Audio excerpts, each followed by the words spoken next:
Update 62. So the war seems to be going pretty well for Colonials, with estimates of the war finishing in maybe another week or so, if Colonials can keep up the pressure and more Wardens kind of log out as they kind of burn out. But this is the first war, guys, that we've pretty much won since War 100. Everything else has kind of been a break war, or something happened and got to get cut short, or the Wardens didn't play that war. So well done to everyone who played this war and absolutely smashed the Wardens. But as we can imagine, the Wardens have not been very happy this war. The golden child is not getting its golden geese this war. Hey, Daddy, I want a golden goose. Here we go again.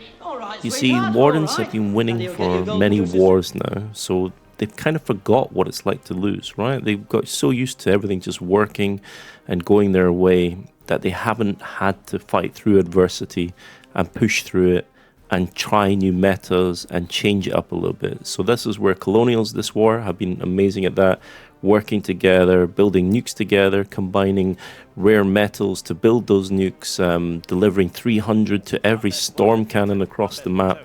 It's really been great to see this war.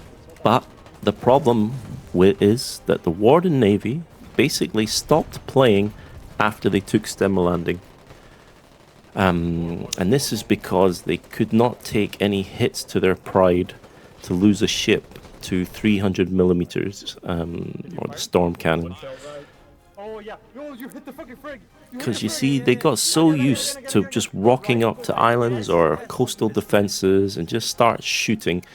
And a lot of the time, enemies, Colonials, couldn't do anything back to them due to various differences in equipment. So builders basically would just have to sit and watch their bases get destroyed in front of their eyes, and absolutely nothing they could do about it.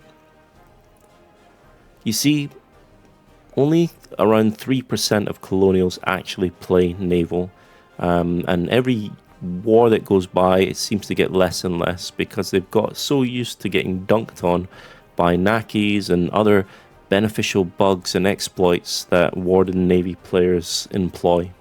This means that there's a great disparity on the number of ships that are being fielded by both sides. So to man a ship to QRF for Colonials can take as long as 30 minutes or an hour, and even if they did, by the time they got out of the river systems of colonial waters, there'd probably be a Naki waiting for them at the end of a bridge, at the end of a river system, in their 3-man Naki to blow it up. So that's 30 players or plus on the DD that will die to 3 guys on a Naki. But this all stopped the moment the Fingers built a storm cannon this war to protect its waters. And now this has caused the Wardens to stop playing overnight. Imagine that, 30 plus players, 60 plus players being stopped by 3 players and stopping them having fun. Does that sound familiar?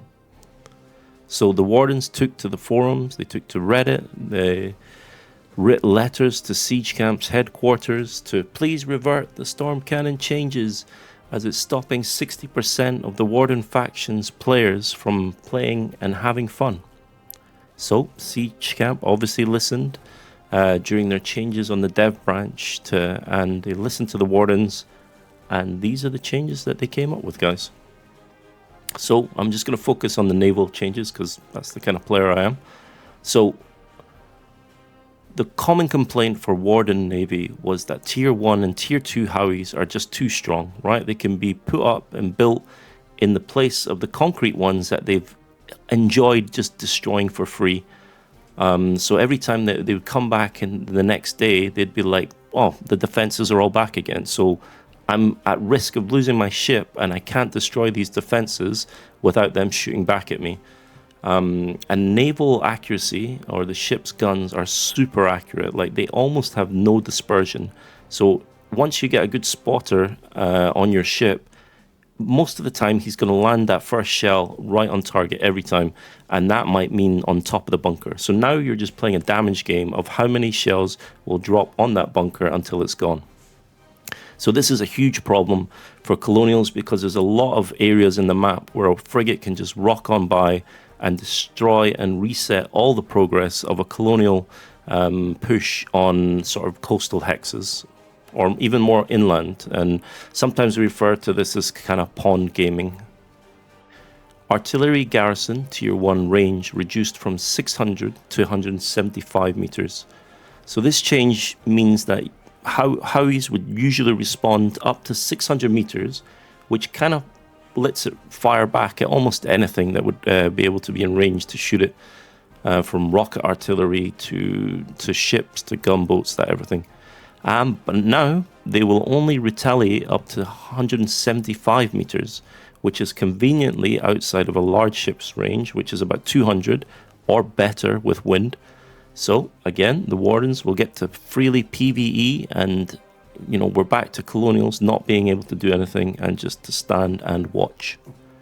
Devs also added barrel heat to storm cannons and tempest cannons that builds up every time the weapon fires. Once the barrel heat is reached, the weapon cannot be fired again until the weapon is sufficiently cooled. So this is basically the devs trying to introduce a maximum fire rate or impose a cooldown on how many shells can be fired during a period. And this obviously will allow ships to kind of move, because again, they're moving targets. They can keep shooting and moving, which is what ideally they should be doing right now. But they just want to be able to sit in one spot, kill everything, and then move on. So this change basically will allow them to survive longer. They might have to tank the first hit, but then you can come up with strategies to maybe sacrifice one ship so the other ship can get its shots. That sort of plays. Storm cannon rotation cost increased from 0.1 to 3.5 per degree. So this is basically a nerf to the storm cannon's turn rate. As ships are moving targets, as we talked about, and so it's going to be harder for a storm cannon to keep up with it before it can run out of power. So this is a sort of built-in mechanism to stop us just turning the storm cannon, following boats, and just shooting as many shells as we can until we run out, basically. So again, you're going to allow for some counterplay for large ships to kind of evade or even bait storm cannons to fire and then move, and then once they know it's kind of on cooldown, then they can get to work. Another unintended change was that large items can be picked up whilst climbing a ladder or swimming. So this was a bug fix that they introduced to stop goofy listening kits traveling over water or climbing up ladders. But this inadvertently caused a major headache for Colonials, because their DD basically doesn't have a stairwell. So if the middle compartment is ever compromised, they would have no way to move metal beams out of their spawn compartment to fix the rest of the ship. So that does allow ships to or allows torpedoes or storm cannons to have a priority of, let's shoot the middle part to force a close, or shoot the front as well. But they now have an option or a meta that they can employ. Again, the frigate doesn't have this problem because it has a stairway, and they can climb out and take their metal beams and jump down into the hole with the metal beams, which is still allowed. So while War 127, the next war, won't see much action, because probably most players have been burned out this war because it has taken a long time, and everyone fought really well. So everyone will be taking a break. So it'll be difficult to understand the changes that have been made and how much they will affect the meta for another war or two. So what's your thoughts on Update 62? Will this help naval gameplay, or will it hinder it? Will we be back to the old Warden Navy metas of taking the fingers and winning the war? Let me know in the comments below. Remember to like and subscribe, and thanks for watching, and I'll see you in the next one, guys.